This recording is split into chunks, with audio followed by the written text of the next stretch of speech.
יכול להיות שהילדה שלה בת 5 חודשים אומרת אמא? צר לי לאכזב, אבל ממש לא.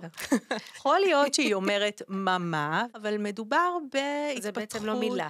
נכון, של המלמול. ומין ניסוי כלים כזה שהיא עושה בעברי ההיגוי שלה, ולומדת להפיק צלילי דיבור שונים. בסביבות גיל 7 חודשים מופיעות הברות. והמילה הראשונה היא בעצם שידוך של הברה או 2, שמכוונות לפריט או דמות או סיטואציה מסוימת. את רוצה להגיד שזה לא תמיד אבא? סטטיסטית כנראה שכן. זה פשוט, אני שכנעתי את עצמי שזה יותר קל להגיד אבא. זה נכון, אבא לעומת אמא מכיל 2 הברות, שהתנועה שבהן היא זהה. לכן אבא קודם לאמא, אבל לא מסיבות של העדפה אישית, ממש לא.